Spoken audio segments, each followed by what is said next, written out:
Supreme court ఈ కేసుని మరి స్వీకరించడం జరిగింది.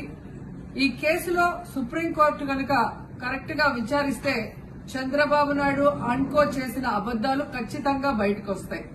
ఎందుకంటే మీరే చూశారు, చంద్రబాబు నాయుడు లాంటి వాళ్ళు ఒక సీఎం స్థాయిలో ఉండి తప్పు జరిగిందా లేదా అని విచారణ చేయకుండా, ఎటువంటి సాక్ష్యాధారాలు లేకుండా కేవలం జగన్మోహన్ రెడ్డి గారిని టార్గెట్ చేయాలి, ఆయన మీద నింద వేయాలి, ఆయన్ని హిందువులకి దూరం చేయాలన్న ఒక దురుద్దేశంతోనే ఈ యొక్క కామెంట్ చేశాడు అనేది స్పష్టం కాబోతుంది.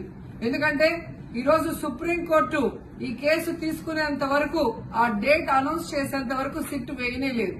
అంటే ఉన్నత స్థాయి విచారణ ఎక్కొట్టాలి, ఉన్నత స్థాయి విచారణ జరిగితే తాను చెప్పిన అబద్దం బయటపడుతుందన్న భయంతో సిట్ ని హడావిడిగా ఏర్పాటు చేయడం మనందరం కూడా గమనించాలి.